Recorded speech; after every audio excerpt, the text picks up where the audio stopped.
Hey, thanks for everyone coming back for our next talk. So our next speaker is Matus, recreational mathematician. He will talk about Adam and friends via duality. Let's thank our speaker.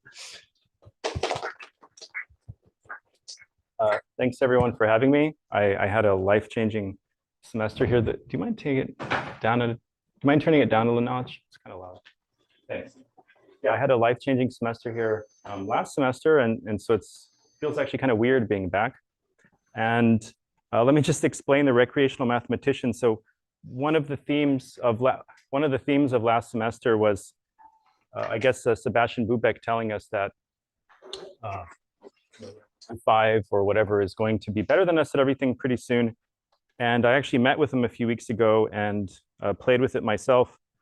And I'm drunk on the Kool-Aid now. And I am very, very good at proving theorems with O1. So if anybody wants tips, I'm very good at doing it. So, and some slide credit. So this is a friend of mine that I mention in every talk for the rest of my life. And these are 2 PhD students at NYU.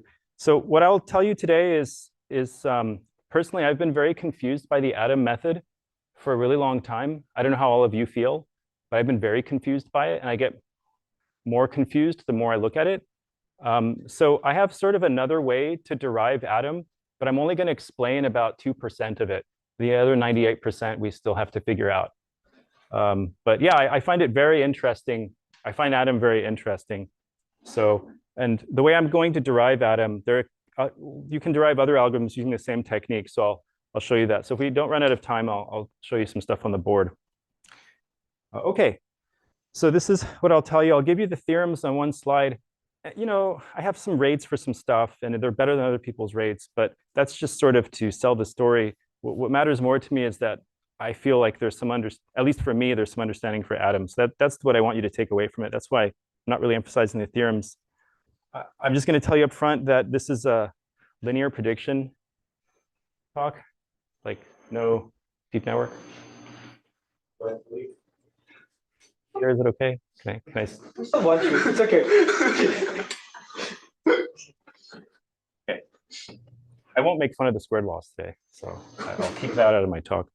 And then, so I won't actually define Adam until the middle of the talk, and that I'll explain how I like to derive Adam, and then I'll mention this dual perspective. Now, those of you that know me, I start talking about duality, and then everyone sort of shuts their ears off. Basically, I've noticed this pattern that it seems like every time people derive a classification algorithm, they always use duality. And it's just gotten really weird for me.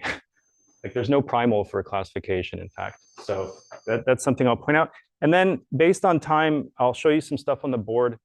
And it's also cool if we end early. So that's not a problem. I hope expectations are clear. Linear prediction. Okay. No deep network. Okay, so here's the super superficial setup and theorems, and that's all I'm going to say for theorems. So the setup, like I said, is linearly separable data. So you know what I mean. There's a linear predictor, and all the data, all the positive data has positive inner product, all the negative data has negative inner product. And yeah, by the way, this is a very strong assumption. Friends of mine have convinced me at this point that Gaussianity of the data is not a stronger assumption than this. So yes, this is a very strong assumption. I'm not trying to claim it's not a strong assumption. I'm using the logistic loss. I did check basically everything for the cross entropy loss. It's fine. But by the way, there are actually subtleties when you convert things to the multi-class case that are sort of papered over. So there are subtleties, but yeah, I'll just do logistic. And until I define Adam, you should, oh, sorry, this is a transcription error. You should think of Adam as a first order method which uses some sort of variant of the gradient. Okay, so I'll define what the first order update is later, but for now, it's just something that looks like gradient descent. And then in place of the gradient, you have something based on gradients. And like I said, I'll define it in the middle because I want to derive it as I define it. Okay.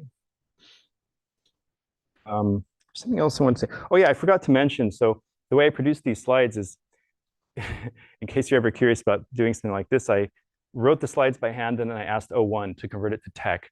Whenever I have a lot of time, I say faithfully translate my notes into tech. Whenever I say faithfully, it copies all my mistakes, and it's great. When I don't say faithfully, it deletes half my slides, which is what it did today, which I noticed 30 minutes before. It's always interesting which slides it deleted. It deleted slides it just didn't believe in. So I'll point it out every now and then, but it didn't like this eta was one of the things. Okay, so what I'll prove today is that if you use full batch, no stochastic gradients, you get a 1/√t rate to the margin. So the rate at which you find this direction is 1/√t.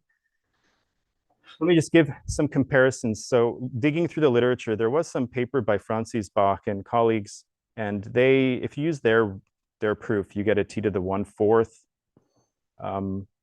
Oops, sorry.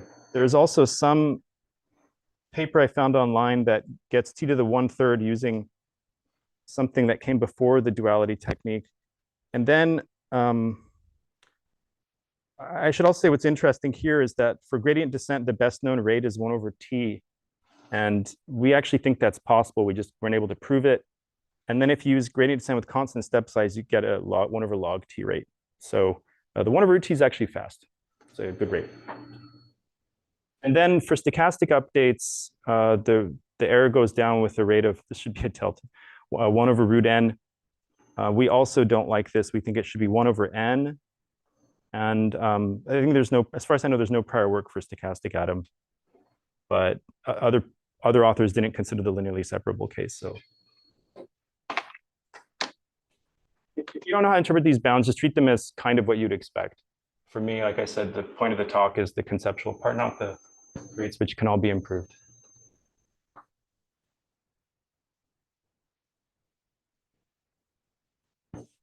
Okay, so I just want to explain why I'm studying linear regression.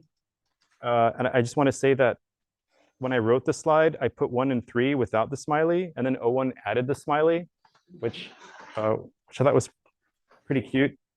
I should have a video here. Okay, it's working. Okay, so I think many of you have seen this problem.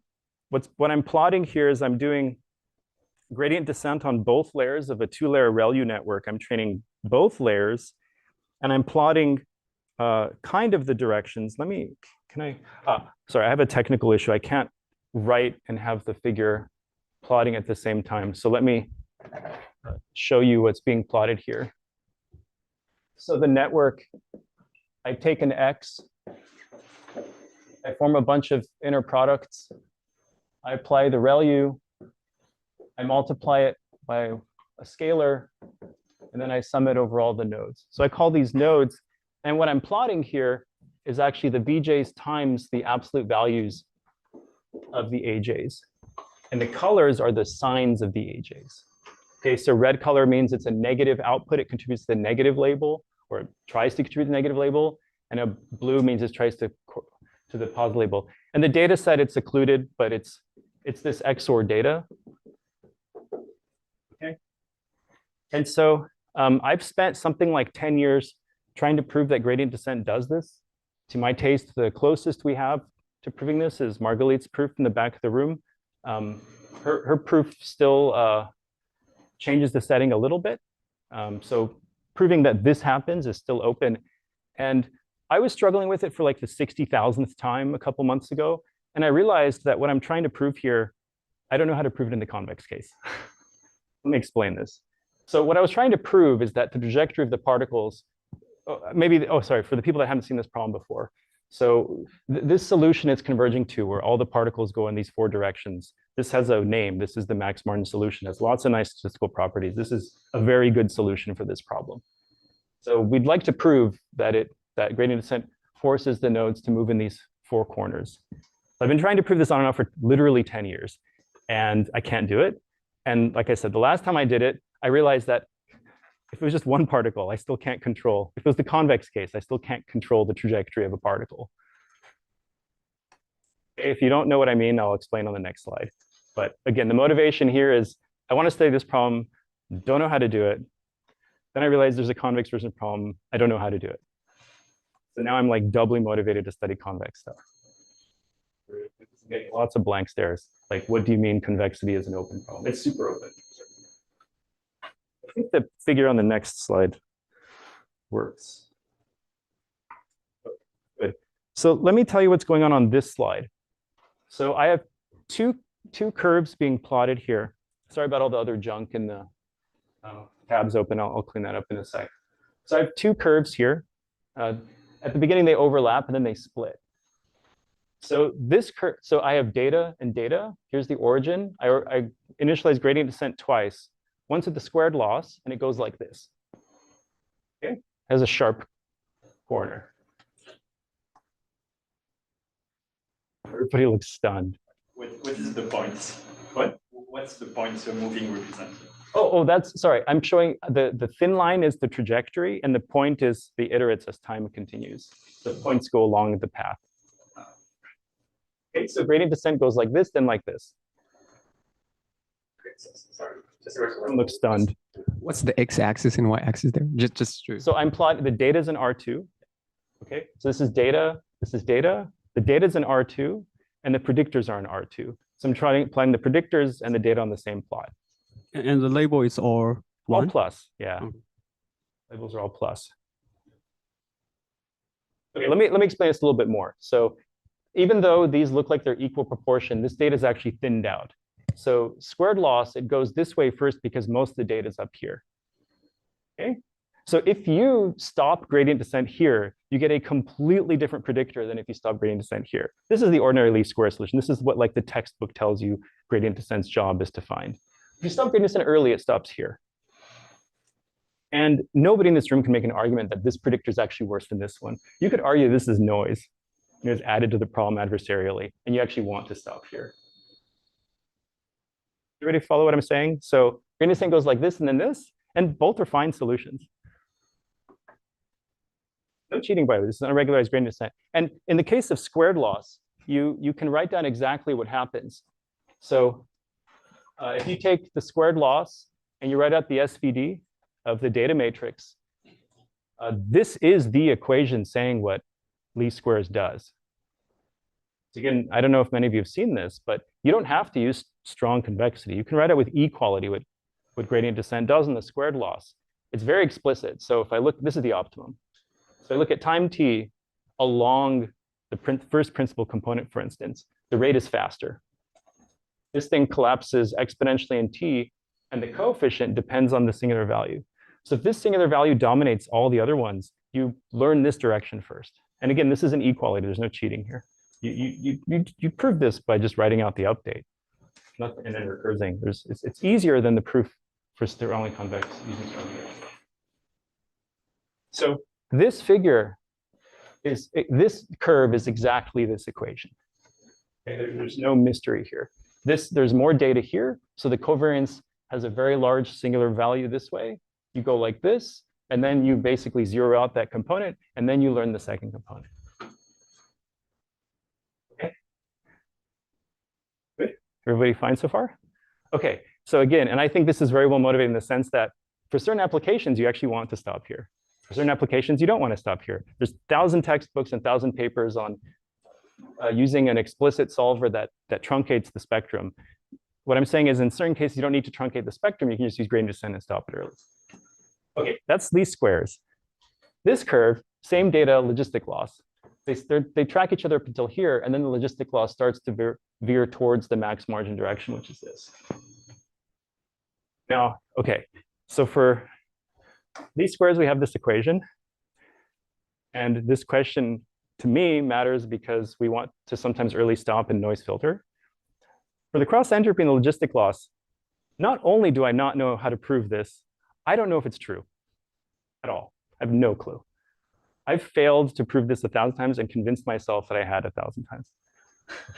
So this is what I mean by I don't know what happens in the convex case. And again, I claim this problem is important because the max margin solution might be unstable and bad just in the same ways that having the least squares solution overfit to this adversarial noise might also be bad. Zihan was just telling me he just proved some lower bound on the amount of time it takes to learn the max margin predictor. In that case, you don't want to learn it. You just stop here and you're good. Okay, so does everybody understand this question? And yes, you could say that it's a curiosity that doesn't earn you the big bucks, but I find it cool. Everybody still looks stunned. Does anyone want to ask me a question? This is my literal favorite math problem. I'm sorry, message. Maybe it's a dumb question. I didn't quite understand it. What question are you trying to answer? Right now, I'm trying to answer your question, first of all. And second of all, so I want to prove this equation for cross entropy. First of all, I want to see that it's true. I don't know if it's true because I made this plot so clear with a practically a right angle in the case of least squares by making the spectrum very clean. If the spectrum's not clean, it's more of a curve. And what are V hat and W hat? Oh, sorry, these are, yeah, so wait, which one's V? Yes. Oh, these are this is the SVDs. These are the right singular vectors. So maybe this is like a version of Gautam's question, just to make sure that I'm tracking. So you want to say something like, if you have enough separation in the spectrum or something, and you run GD on logistic regression, it agrees with gradient descent on least squares up to. No, I don't want to make an agreement with least squares, but I just what I want. So I believe very strongly. I think like many people that early stopping has like mystical benefits, and I would like to do it for the cross entropy loss, which is the thing increasing the temperature of the planet by 1 degree right now. And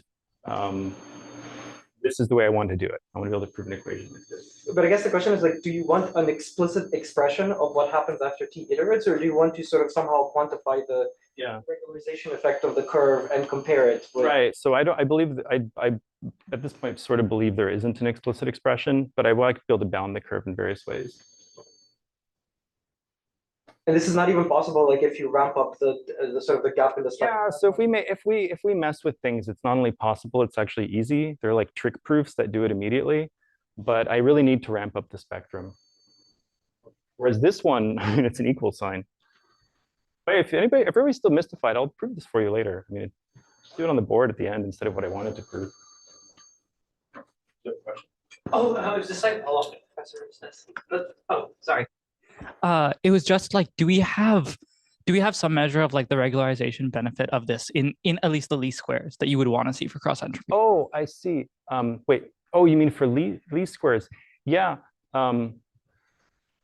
Right. So basically, what happens is that you can interpret there being a sort of noise floor. So if the question, this requires estimation of the spectrum. So if you don't have that much data, then this is pure noise below some level. Right. For least square, I mean, if we make a model on the x's, then below some floor, this is going to be pure noise, and you don't want to fit this. Okay. So for least squares, that's the answer. And I guess for cross entropy, there's an answer. For the experts, is that a valid answer? Everybody still looks stunned. But...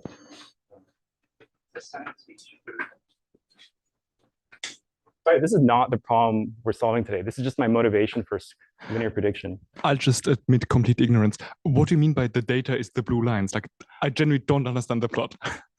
Okay, cool.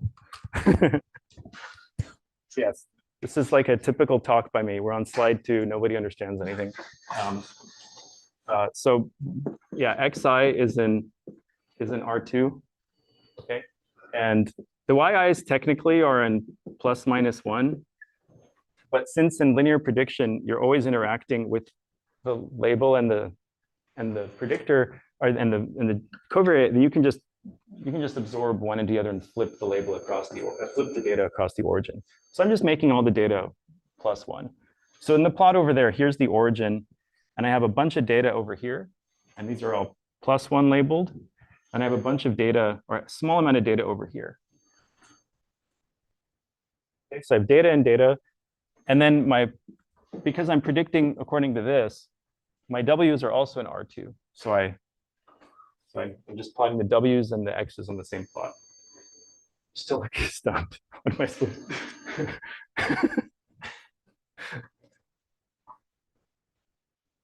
Anybody else want to tell me what I didn't know? Yeah, I can ask some clarifying questions that hopefully. Good. I'm stunned. Everyone's stunned. So Okay, so just to clarify the setting that we're interested in here, you've shown that in the gradient descent case on least squares, you can factorize things in terms of the singular directions of the data matrix, like totally in general. When we turn to logistic regression, are we interested in this particular 2D case, or are you? No, absolutely not. Of course not. No. Okay. And then do you want an exact equation of motion in the same way, or do you just want some sort of analysis that is spiritually? Well, this would be the gold standard if we can make it. But yeah, I'm saying if we can get an equal sign, I'd be very happy. But I doubt it.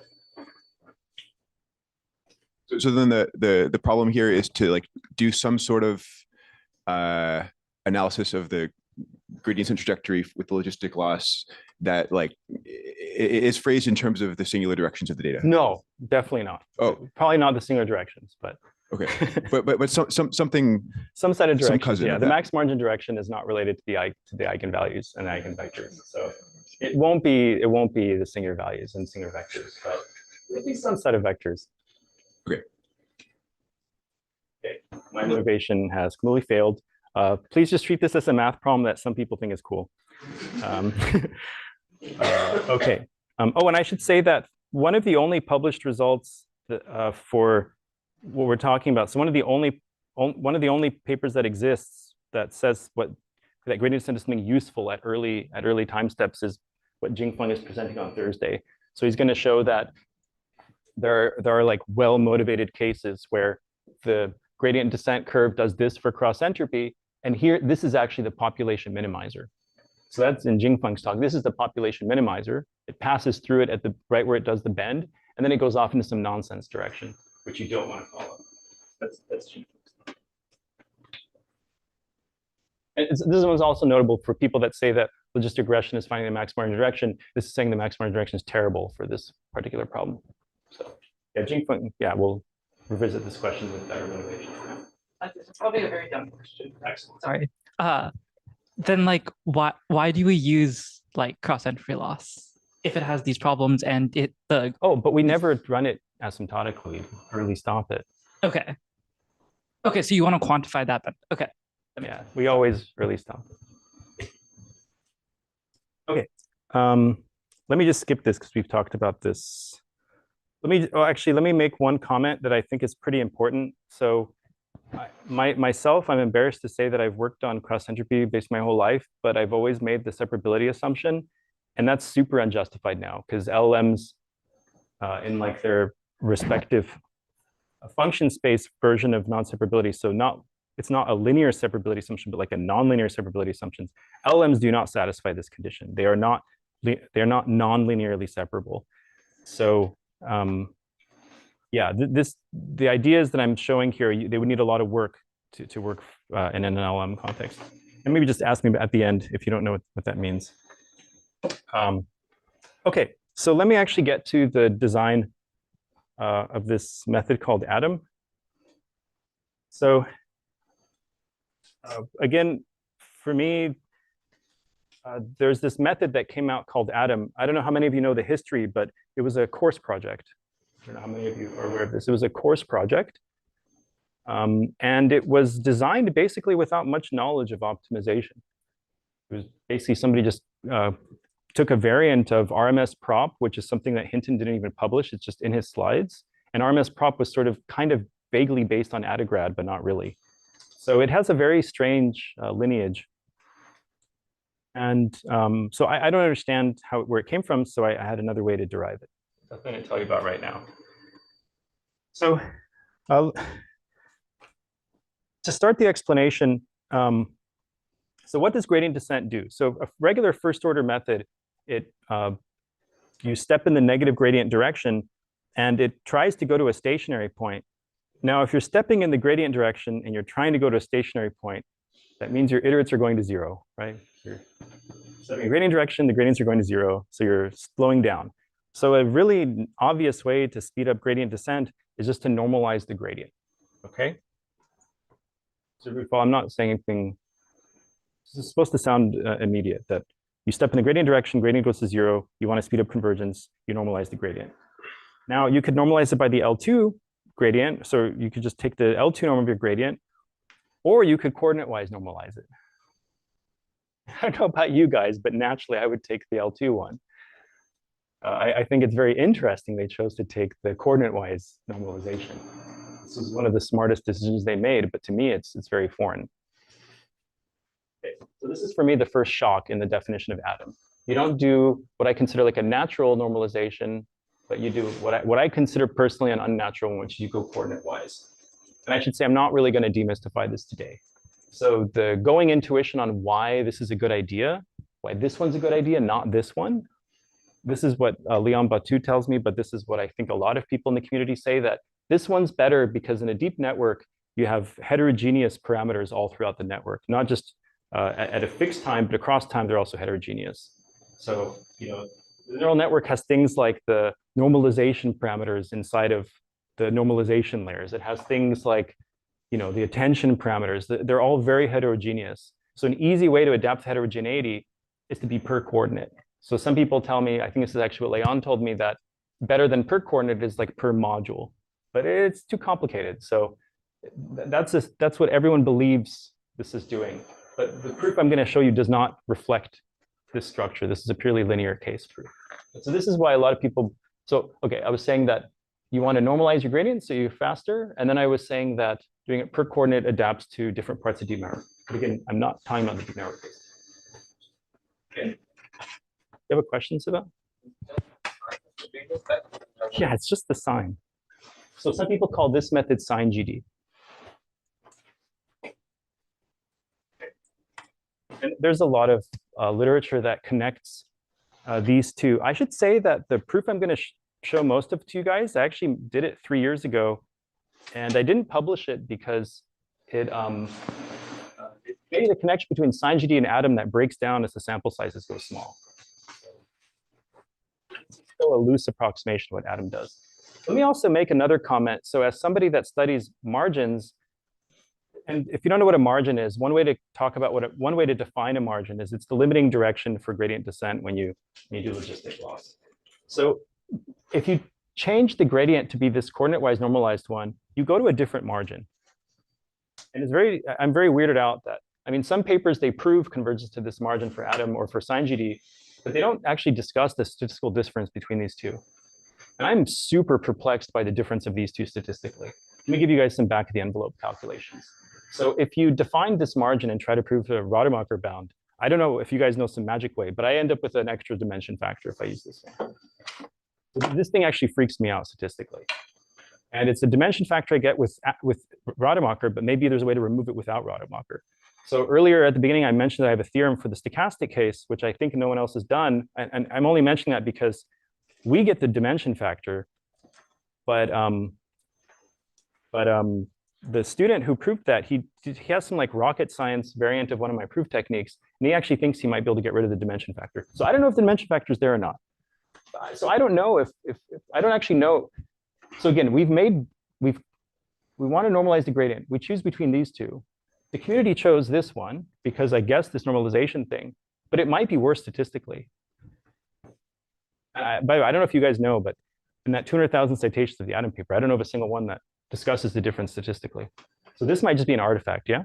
So I think there's a paper called The Marginal Value of Adaptive Gradient Methods in Machine Learning in 2017. I think they have a brief discussion on this. They actually compare like infinite geometry and L2 geometry. Okay, what do they say? I think at that time the conclusion is L2 geometry has better generalization. So when I ran experiments with these two, and I also got better generalization with the L2, but it's like super murky, so I don't know. Okay. What scale do you get? What's the scale? You mean like how much worse is it, or? No, I mean like how large is the model? Oh, I think the biggest I've ever tried this on was like CFAR 10. And like an Alex. Sorry. But sorry for this mathematicians who don't know this. What's atom again? Yes, excellent. I think it's the next slide. But I'm getting there by pieces, and this is the piece we're up to currently. As a mathematician, are you okay with this?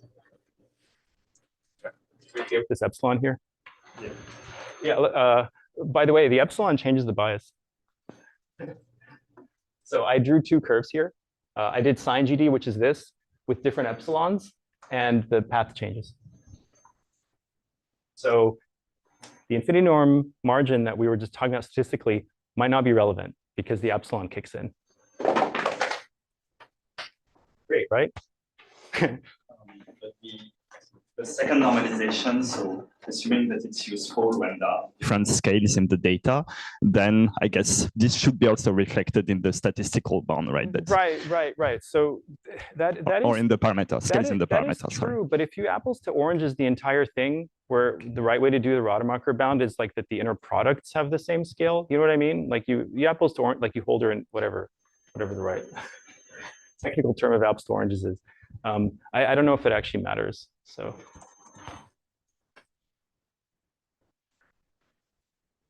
Okay. Okay, sorry, I lied. One more slide to get to the definition of atom. Let me also say that, so to go from here to atom, you do averages in the numerator and denominator. So this thing is a sign, right? It's just a +1, -1 without the epsilon. And it seems very unstable. If you use one example to form this, it sounds super unstable. So you need to do some averaging. And the very interesting choice from atom, which is I'll show on the next slide, is it averages the numerator and denominator separately. It does an average in the numerator and average in the denominator. So my weird hallucination is that that is just an estimator for this quantity, which is statistically stable. However, I've not been able to write a proof that does this. So actually, all the proofs today, they actually are worse for atom, which I'll show you on the next slide, than for sine. I drew some plots that I actually found surprising when I did them. So all I want to say here is that I did different algorithms where I did this with stochastic mini batches, and then I did it with what atom actually does. And atom was better than I expected it to be. It gives these really nice smooth curves that just completely remove the oddities of the stochastic gradients. So our paper should be on archive like sometime this millennium. So can you tell us what this is? Yeah, and I tried to remove all the cheating. So for all the stochastic curves, first of all, I used the same iterate sequence. So the ordering of the x's and y's as I sampled them was the same. So they're all using the same like increments. And right, so these are the data. This red one is the sine GD. So it's just this one. So this is regular sine GD. And I should say I constructed this data set so that the max margin direction is the diagonal. So it's just sitting on the L infinity max margin the whole time. Then here, what this is causing is it's causing an unstable atom, which, did I explain? Oh, sorry. No, this is atom if you do a uniform average in the numerator and denominator. So if this thing is just an average of all the gradients you've seen, and this is an average of all the gradients you've seen for that coordinate, then you get this curve. This one right here, sorry.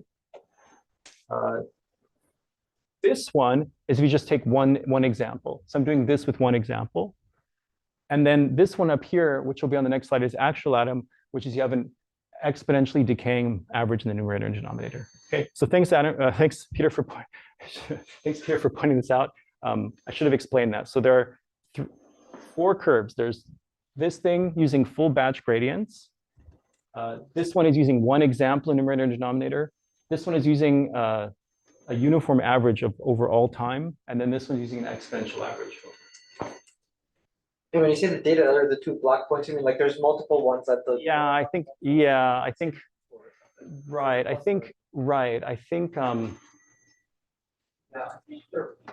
this one they're actually equal.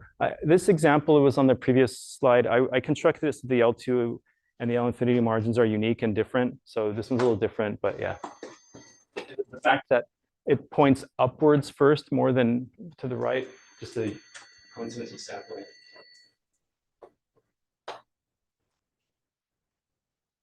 I know I saw a lot of people looking at their watches, but this is actually my favorite part of what I wanted to show you because still I find these methods very confusing. And if I had not seen atom, I would not have made the choices in atom. So yeah, I like first principle looking through them. Okay, let me show you the actual method. So here's the algorithm. So GIs are the gradient at time. So the GS comma I is the gradient at time S, the ith coordinate. And then in the denominator and the numerator, you have different convex combinations. Okay, so it's a convex combination of the gradient coordinate, and then a convex combination of the square of the gradient coordinates, and then the square root of that. And this epsilon to like pretend it doesn't blow up. This should have been eta, sorry. And the exact definition of these convex combination weights is it's exponentially decaying, and then you normalize it so that it's a convex combination. If you look up Adam in the PyTorch documentation, it writes this in a recursion, but it's the same formula. So just my taste, I like writing it as a convex combination, and all the curves in the previous plot are obtained by just changing with the convex combination. Okay. So the proof that we wrote, it doesn't find the benefit of the exponential weighted moving average. We could cook up a bunch of benefits, but I think it's, after the fact, we can say, oh, it's such an obvious idea. But the point is, no optimization person ever thought of using something like this. So I think it's distressing. The other thing is, I think no one knows anymore, but some of us remember that Adagrad was like the third Adagrad type algorithm.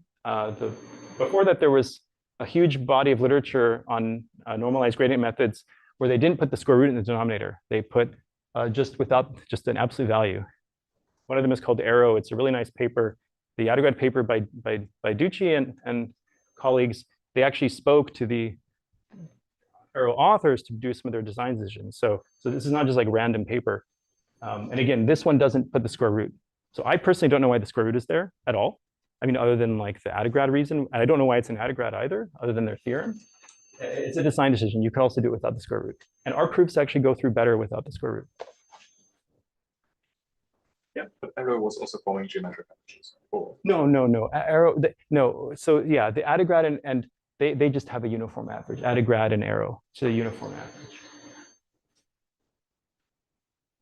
But Adagrad has the square root because it minimizes some regret bound. And Arrow has some other regret bound it minimizes, and it doesn't have the square root. You mentioned earlier that Adam does the numerator and denominator averaging separately. Is there a benefit to doing that? Well, again, this is one of these things where I can tell you I understand it, but I would have, first of all, never come up with it, and I don't know how to use it in our proof. So the way that Adam does it is this average is more slowly moving. It has like more mass, and that causes the denominator to be more likely to dominate the numerator and sort of cause division by E0 type issues to happen less frequently. But mathematically, I can't. So our proofs, like almost everybody else's proofs, they require this beta 2 to be larger than beta 1, which everybody requires for like algebra reasons. But in practice, people choose this to be 10 to the minus 8. They choose this to be 1 minus 10 to the, this is 0.999 and this one's 0.9. I cannot tell you why those numbers are used, like mathematically. Those are like the PyTorch defaults, right? It's like what I mean, again, like the temperature of the planet's gone up by a degree because of running Atom. Like I'm not kidding here, right? I mean, if there was a different number constant to pick, it would save $1 billion a day. So people would find a different constant. These are the constants everyone uses.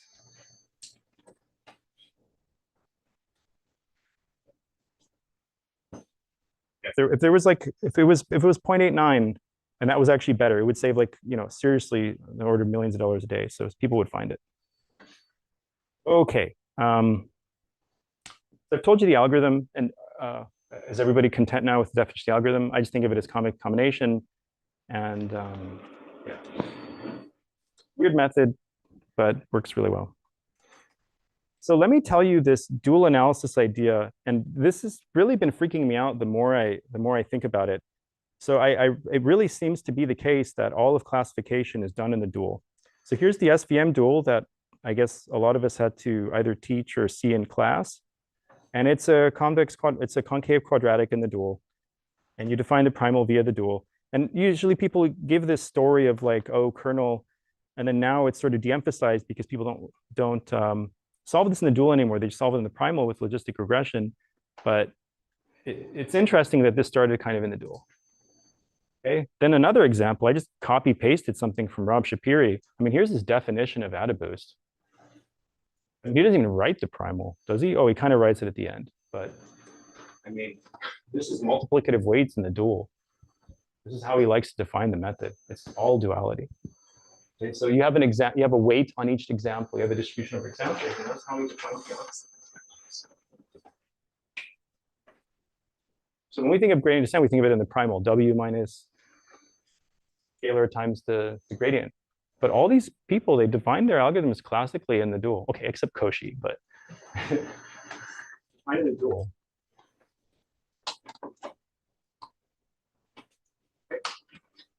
And I sort of obsessed with this throughout my career, but then over time I realized that I should have just stuck with the original, which is really writing it in the dual. So in 2013, I gave these 1/√t margin rates for coordinate descent, which people thought were optimal.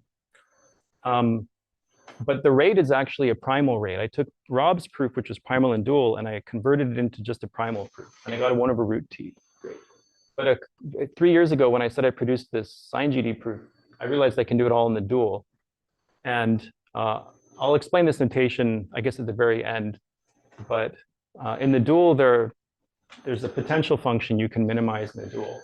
And just by changing the norm, you get all these different algorithms. So coordinate descent, so I'll explain this later, but the point is that it's some function of dual variables, and there's an infinity norm, and this gives coordinate descent. For gradient descent, it's a 2 squared, and freakishly, the rate is 1/t. So this was a shock to at least those of us that study this stuff, because there was a bound that this one was optimal, and there was some sort of dual smoothness that allowed this in the case of gradient descent. So this was a pretty big shock. So the first time Nati saw this, he just thought we had a bug in our proof. And because of that bug, we did this. So we don't actually know the lower bound for this problem. So for first order methods, I don't know the lower bound on the, no one knows the lower bound. Great. And so then by changing the potential in a dual, so actually the same proof, copy paste, you just change a norm. In fact, it was even weirder than that. So Ziwei did this, and I did this in my notes to try to understand his proof. I realized I could redo my old proof. And then like 6 months later, I was like, wait a minute, my proof didn't depend on any norm. It also gives sine GT. I just like didn't know. So the proof actually already had it for sine GT by accident. I didn't have to change a single symbol. I just wrote P down here and it worked. So okay, what am I telling you right now? What I'm telling you in this part of the talk is that there's another way to look at classification where you always do it in the dual. In the dual, it's really explicitly margin maximization. You're always minimizing explicit margin maximization. And gradient descent converges to this thing that I didn't explain well. And coordinate descent or boosting is this, and sine GD is actually this. So again, I told you a lot of classification methods are make more sense in the dual. And then I also saying that you can use this to design algorithms, and sine GD is one of the ones that you get out of this. I should say this is just sine GD. It doesn't explain the coefficients and stuff in Atom. I don't know how to do that. Yeah. Question: why do you sometimes have square on the norm, sometimes not? Yeah, that's actually really something I don't understand. Let me just explain to you what all these symbols mean. It'll just save us some stress. So I think it's a good time to just show, if I just show you how to derive this duality, because it's actually not difficult. It's actually really trivial. So let me write all the data as a matrix. Oh, sorry, let me make this bigger. Okay, so I'm putting all the data in a matrix, n rows, d columns. Okay. And in this case, so if I write down this, where this is a predictor, this is the output of all of my predictions. So I can look at loss minimization this way, where I'm applying a loss coordinate-wise and then averaging it. Okay.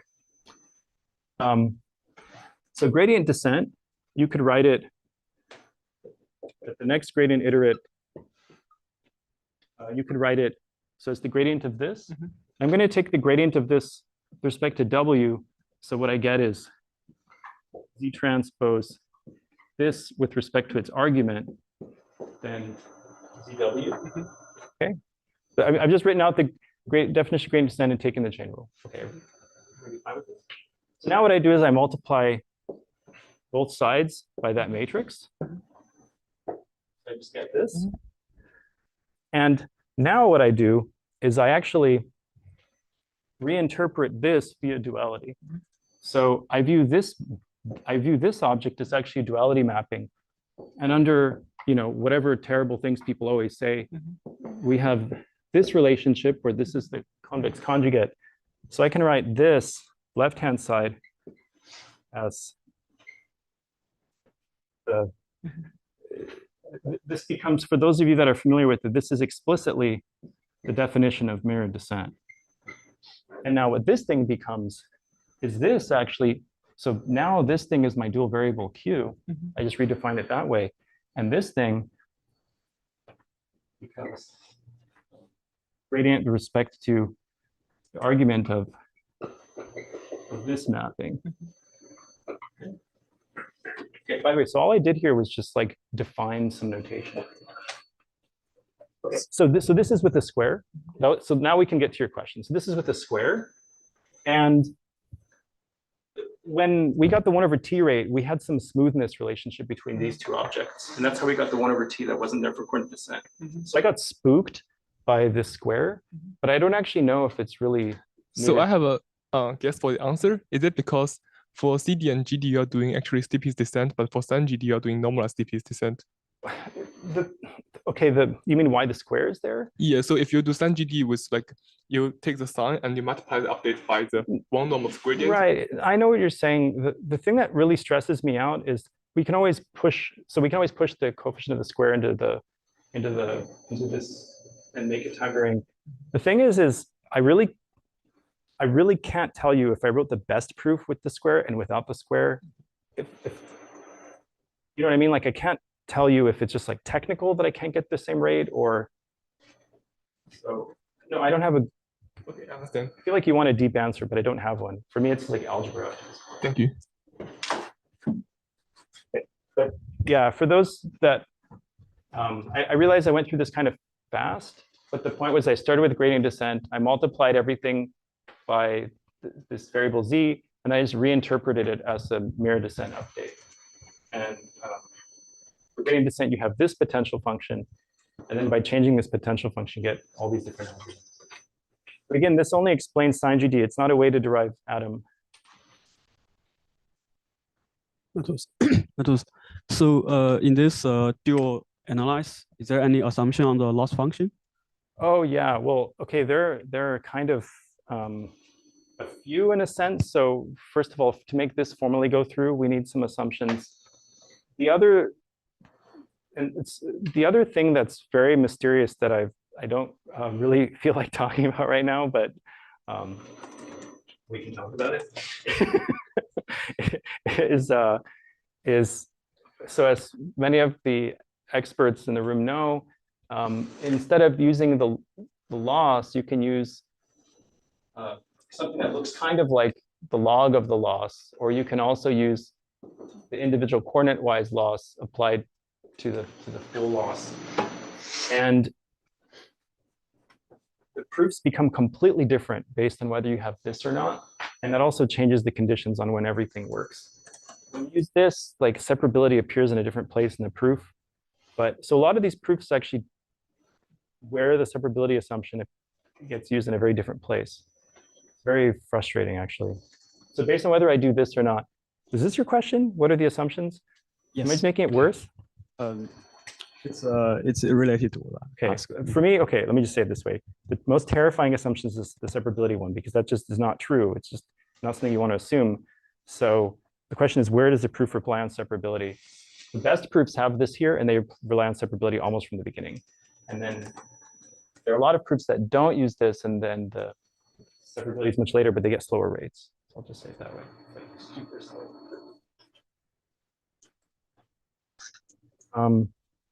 So actually, the only other thing I wanted to show you guys was some slower proofs. So we can do this choose your own adventure. So how many people want me to show that least squares equation that I wrote at the beginning?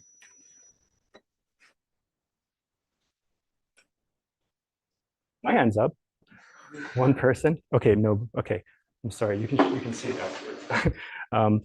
So what I wanted to show you guys was just some tricks about mirror descent, and then we can stop. Don't worry, we're not going to end late. So I was going to ask you a question. So great. About least squares? Dual, does this, you said it is a quadratic problem. Does that mean you can do your least squares thing? You can track the dual variables exactly? I have I have spent way too many hours trying to pull that off. So the problem is that, and by the way, there is a way to answer your question that also makes me write out that least squares thing, but yeah, so the problem is that mirror descent's actually really weird. It's a miracle it works out at all. So you need like some kind of compatible contraction between this and this. And so it's not enough for this to have like a nice spectrum. Not enough for this to be like a strongly convex quadratic and then this contracts, because this is some weird implicit geometry. You need like contraction in that geometry. And I don't know how to get to relate. Algebra, by the way, algebra-wise, when you expand the square here, you have Q here, and then you have this like funky version of Q. So whereas for least squares, this is just the identity map. So yeah, I've wasted so many hours trying to do that. I should also say that Jingfeng's proof on Thursday, years back, I made a garbage version of his proof where I actually did force a contraction in this by just like making really dumb assumptions. And then I was giving a talk about it, and then Nati rose his hand and pointed out that my assumptions were some like super trivializing. These squares assumptions were like, you know, the first iterate solves the problem or something. So to summarize, I do not know how to get a nice contraction from here, even though it's a quadratic.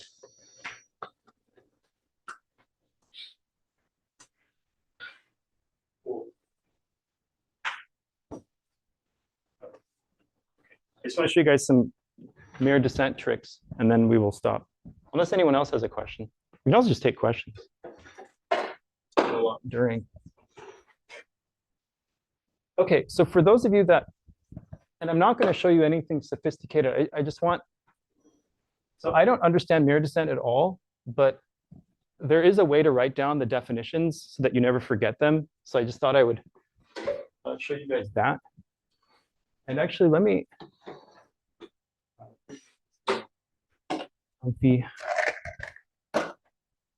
okay, so, oops, sorry. Okay, so let me, so for those of you that aren't that comfortable with mirror descent, let me just make it easy to remember all the definitions.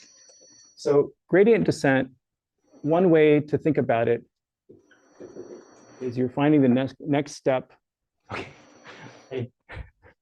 I'm trying to pull it space. Okay, you find the next step along the gradient direction. Okay. And then you try to minimize the quadratic distance to the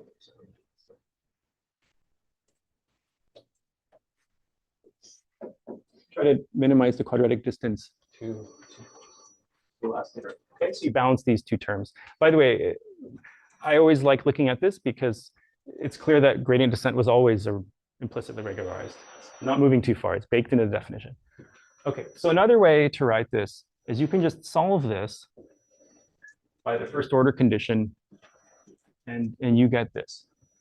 So you go from here to here by taking the gradient and setting equal to 0, or you can call this the first order conditions for a complex problem. Okay, and the other thing you can say about this is if you move this to that side, divide both sides by eta, you can define the differential version of it, which is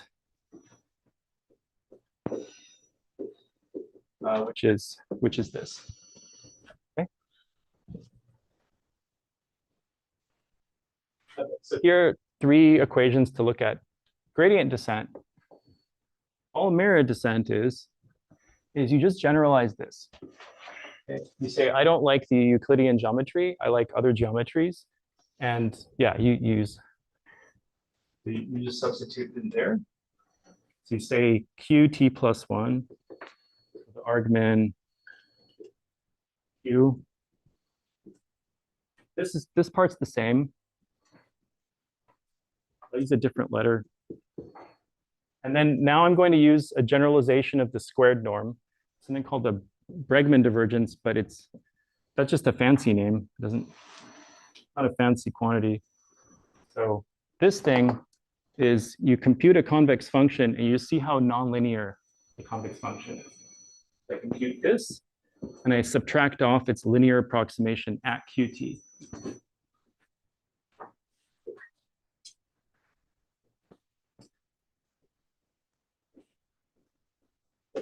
Okay, so evaluate the function at Q and then see how far it differs from the linearization at Qt, measuring how nonlinear it is.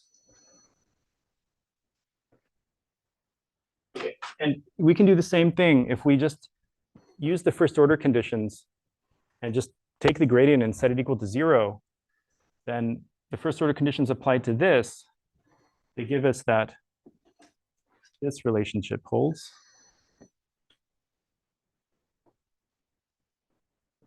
It's same thing. Didn't have to do anything. Okay. Again, just first order condition applied to this. So the gradient of this. This is the optimization variable. So this becomes gradient of psi. This one dies. This one dies. We end up with this term dies, and we just have this factor. It's just first order condition again. And then similarly, we can define a differential version of this. So just by moving this to the other side and dividing by eta, we get a differential version, which is okay. And I mention this because there's basically a one-liner for the convergence rate of mirror flow using this definition. So there's a one-liner with equality. That's why I like writing that one down. And let me just show you guys the one-liner because I don't know if it's in the literature. It is true. Okay.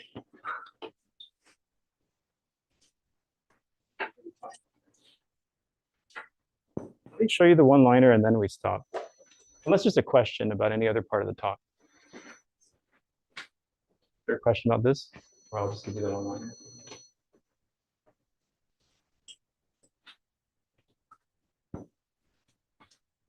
Yeah, somebody tell me if this one's in the literature, but it's like a hilarious. Mirror descent seems complicated, or it seems scary until you realize there's a one-line version of its convergence rate. So if you look at the most natural potential function possible, look at this, and then use fundamental theorem of calculus on this. Okay. And I'm just going to write out the definition. So this is this.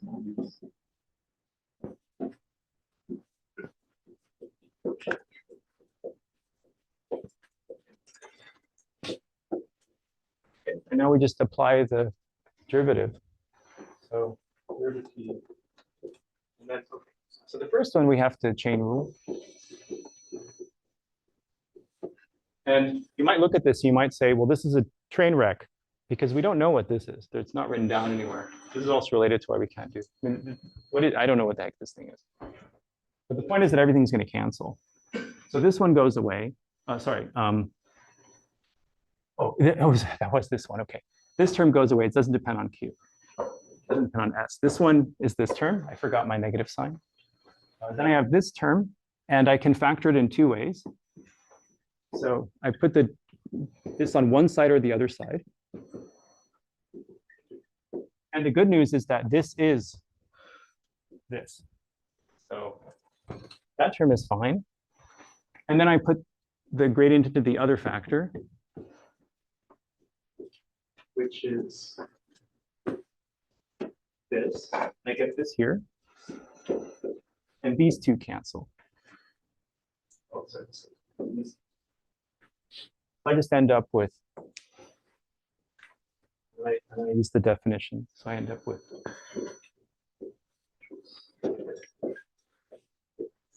and this is with equality. So yeah, if you're ever confused about mirror descent, here's the, like a long line. It's like the one-liner for this proof with equality.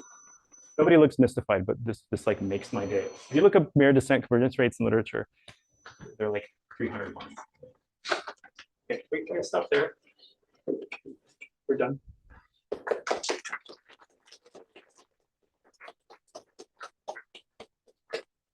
Is there any quick question from the audience?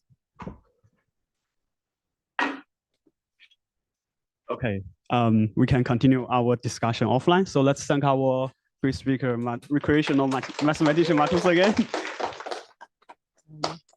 And we have a 1.5 hour lunch break. So we'll resume our workshop at 1:30.